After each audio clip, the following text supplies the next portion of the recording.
After months of rigorous testimony, lengthy cross-examinations and temper flare-ups during sit-ins of the Commission of Inquiry into the deaths at the Camp Street prison, President David Granger Wednesday morning received the Commission's report into the deadly unrest. Chairman of the Commission, Justice James Pattison, urged the authorities to take heed of the recommendations. And I would urge Your Excellency to, with the due diligence that you always deploy, look at the recommendations that we have made, and it is hoped that they will be executed in a timely manner because they deserve so to be executed. The president said that even before the commission was set up, sections of the political divide criticized the move for another COI at the Camp Street prison. President Granger gave the rationale for the COI. I wanted to find out what happened, why it happened, how it happened, and I wanted to find out these things because I want to prevent a recurrence. I don't want it to happen again.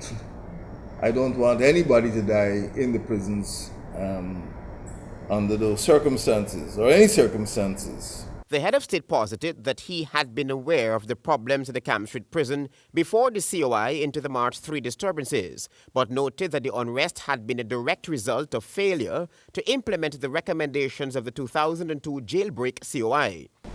Over the years, the prison population has grown, and unfortunately, the population has outgrown the infrastructure which was designed over a century ago. So we are aware that something has to be done. And before we took action, we had to find out exactly what the conditions were, particularly in the Georgetown prison, because it's in the heart of the city. He spoke of making Guyana safe, particularly in the environs of the Camp Street prison. We want to make Guyana safe, and at the same time, we want to ensure that persons who are put into what the Americans call correctional facilities do not feel that this is a lifetime occupation.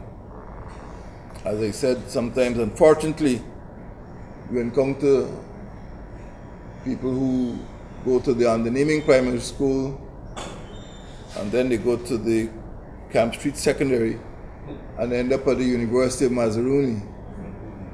And they spend their whole adult lives in the penal system. Nobody could be happy with that. No president could be happy to see young people spend so much of their lives in the penal system. Travis Chase, HGP Nightly News.